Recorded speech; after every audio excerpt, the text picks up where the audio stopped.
Start. I am truly delighted to be here in your midst to celebrate the 14th anniversary of the Institute of Defense Studies and Analysis. I am particularly happy that you have chosen on this suspicious occasion to honor your former director for helping to lay a strong foundation for this institution in its formative years. His incisive writings continue to stimulate and contribute to the thinking of strategic analysts and policymakers in this vital area of national concern. We look forward to many more years of active contribution from these Dian of the strategic community in India to the vital policy debates of our times. Over the years, he has pointed out in these writings the importance of making strategic choices that affect our national security and well being by careful weighing of costs and benefits without getting trapped in black and white views of the world, ignoring the shades in between in which the real world manifests itself. He has been an ardent advocate of a holistic vision of national security tempered with a sense of realism and pragmatism. Let me therefore suggest that, in keeping with our known principle on the need for long term planning, we use this anniversary celebration to on strategic policy planning in general and on IDCA contributions to this process in particular.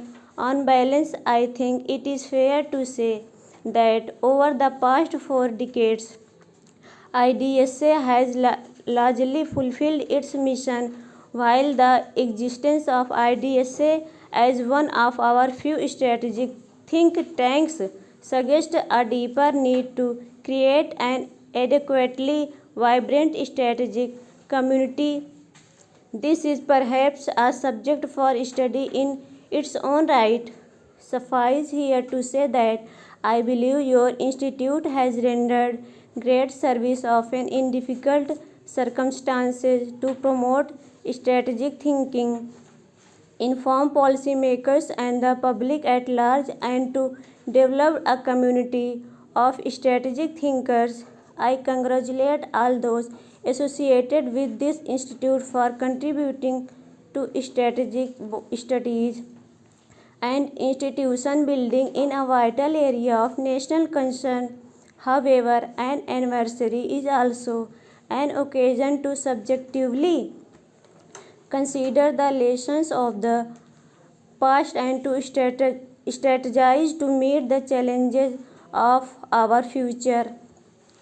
I would like to briefly outline the challenges that confront us today. It is a trust that despite the progress humankind has recorded, war, disease, and ignorance, we can therefore draw no comfort from the trends that determine our future. Optimists suggest that the present security challenges will at worst persist, but pessimists forecast total devastation. Pragmatists suggest that security problems will worsen over time but probably incrementally. Personally, despite my own training in the dismal science of economics, I am inclined to be more optimistic than the optimist. Perhaps Bonar Law was right when he said that there is no such thing as an inevitable war. If war comes, it will be from the failure of human wisdom. I believe that peace is in our troubled and violent age requires internal vigil, patience, and wisdom. We must all work together to analyze potential sources of conflict to find solution without recourse to arms. It is this that is the challenge before governments and humankind as a whole. It is in this context that centers of research and think tanks derive their importance. Policy making in most countries is often reactive. Governments are driven by deadlines and events, and once an event occurs, it is a bit late to plan for it. This is one reason why so many problems are difficult to resolve. Proactive planning is the goal of strategic thinkers worldwide, and this is where your community must step up efforts to identify problems, highlight trends, develop scenarios, and suggest policy options before crises overtake us. I have often said that and felt that there is a dearth of long term planning. Of course, there is a saying of a very famous Cambridge economist, Lord Keynes, who said, in the long term, who are all dead, but I do believe that there is no need for long term planning. On the one hand, policy papers can sometimes become impractical, and on the other, policy options are sometimes short of long term vision. Our academia loses its sense of independence, and government begins to devalue inputs from outside its system.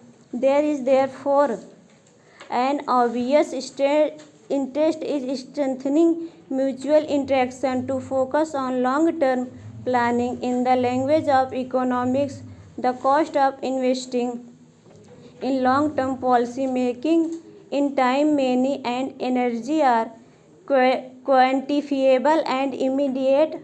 Unfortunately, however, the benefits are reaped only in future and all too frequently by successors.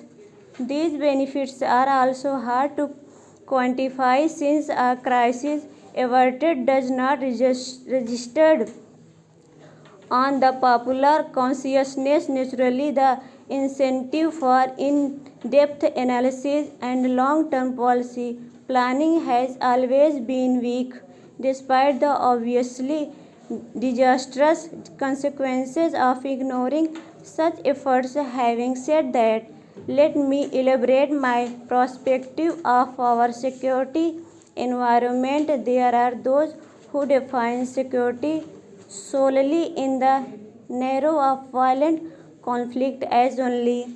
Stop over.